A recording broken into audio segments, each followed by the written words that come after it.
القاهرة تقدم حكايات حارتنا. نجيب محفوظ.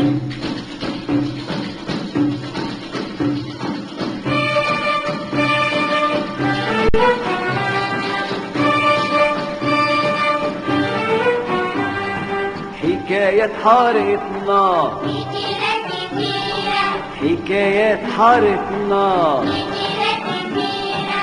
بس مين يجمع ومين يدون ومين يقرا ومين يسمع ومين يفكر ومين ياخد عبارة تنفع.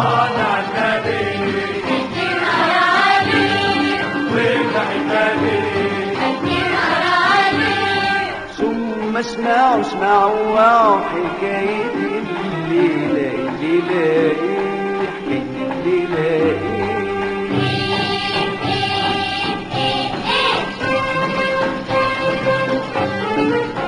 يكتبها رأفت الخياط، يخرجها مصطفى أبو حطب.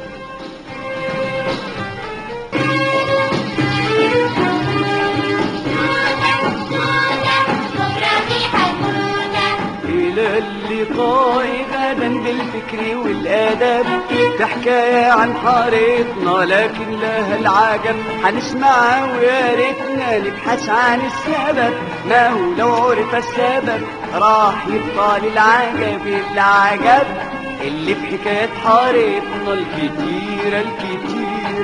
حكايات حارتنا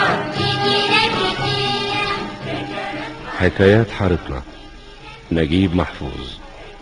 أشعار عبد الوهاب محمد، ألحان سيد مكاوي، كتبها رأفت الخياط، المخرج المساعد محمد مشعل، إخراج مصطفى أبو حطب.